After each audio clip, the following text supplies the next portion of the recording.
You won't believe it, this black gem has a story.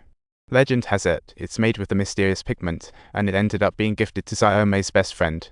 One night, Ozai suddenly woke up from a dream thinking she heard something next door.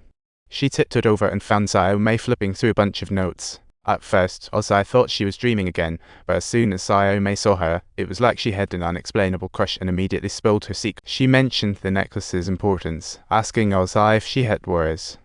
Ozai said her dad left only. And Iomat letter 3ca is circumflex Iomat 3 Omat until the letter GBD Cyrillic letter 4 ABC Cedilla key turned direct reflex a quarter mod JR 3 Omat Chinese letter pound a tilde divide by a half crafted into tape a quarter o grov letter 3ca made into real pound it's unjust for self micro Iomat just glottal stroke a circumflex Armenian Cyrillic letter 4 ref 1 Iomat I grov o grov braille 34678 acute a tilde said I casually mentioned Iomat a quarter o grov symbol 36c h plus or minus bound 3 Hebrew symbol 5 bf acute letter FEFC Cedilla and tilde pound copyright. Xiaomei looked shocked and said, "No way. Dr. Tenai's son is still a kid. And you just said your dad passed away. Wait a minute, the situation with Dr. Tenai must be complicated."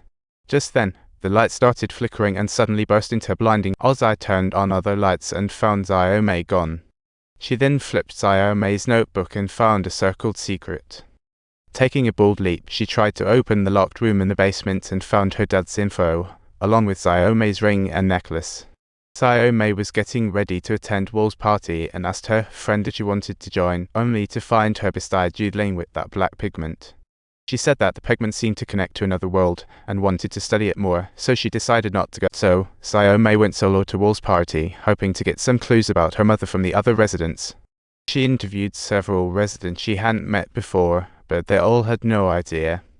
Then Sam showed up with actress Ivy. Ozai looked a little surprised when she saw Ivy. After all, Ivy's dad is a horror film master, and there's a rare movie that's never been released. All seemed really interested in that film and bombarded Ivy with questions, even suggesting they ask a medium to contact Ivy's late dad. Xiaomei's expression could be the basis for a whole article, as she clearly questioned this whole spirit summoning process. However, Sui began to babble incoherently, twisting her neck while looking at Ivy, as if she had truly transformed into her father. Ivy asked about the name of a book given to her as a child, and Sui got it right.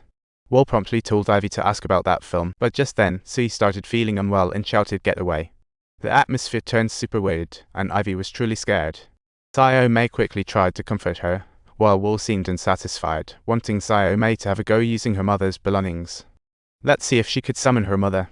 Xiaomei thought, what a great opportunity, and used that necklace and ring. Sui tried long but failed to sense her mother. When returning the necklace, she suddenly said she sensed someone else. Next to the video, anxious Ozai heard Xiaomei call from behind, asking what she watched. Ozai said she was fixing a tape. Xiaomei replied, "I feel like I recognize someone in the video." Ozai asked, "Do you remember me?"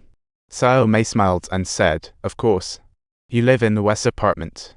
However, Ozai said, "I've never been to the West apartment." Xiaomei was a bit skeptical, saying she initially wanted to ask Ozai for help but suddenly felt dizzy. But Ozai reassured her, "Don't worry, everything will be alright. Just tell me how to help you." Xiaomei looked up and spotted her notebook, also seeing her ring inside. She demanded, "What's going on?" Ozai replied, "You've been dead in that fire at West apartment for 25 years. Xiaomei was incredulous, and Ozai pointed to the repaired video. "These are all your recordings, claiming you were lost." Xiaomei yelled, "I'm not dead." Then the lights went out, and when they came back on, the video started playing again. Sui felt the presence of another person, rolling her eyes and narrating the conversation between Xiaomei and Ozai like a machine. "I know you're a good person. You care and protect others." Xiaomei jumped in shock at this while Ozai was taken aback. Sui continued, "I don't know what's going on. I came to ask for your help. How can I assist you?" "I'm not sure. My mind's in chaos. You died in West apartment fire 25 years ago." Xiaomei shouted, "You can't possibly know. These are my dreams and images in my mind." Outside the screen, Ozai excitedly called, "This is real, run." She dashed outside and called her friend Don. She told Don, "I can save Xiaomei. She doesn't need to die. These conversations are no nightmares. They're all real." Meanwhile, Don on the other side was lost in confusion, repeatedly asking Ozai to slow down. Ozai said, "I keep seeing Xiaomei lately. At first, I thought it was a dream, but all the conversations showed up on the video. This made Don think Ozai had gone insane. Meanwhile, Sui seemed cursed after finishing her narration.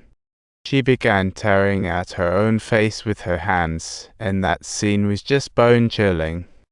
Everything that happened confirmed that all the dialogues Xiaomei thought were just dreams, yet through Sui's essence, she remembered all her conversations with Ozai. So Xiaomei hurried to find Dr. Tenai, Ox's dad, to tell him she dreamt about Ozai 25 years later. She warned that she would perish in a fire, particularly urging her to stay away from the west apartment.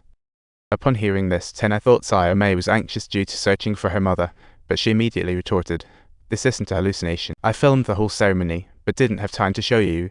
Just then, her family returned, and Xiaomei incidentally saw 8-year-old Ozai. Little Ozai turned to glance innocently and went upstairs. With Tenai's family present, Xiaomei said she'd send the tape and hurriedly left. Upon returning, Xiaomei watched Sui's narration, but weird scenes reappeared, making the video chaotic.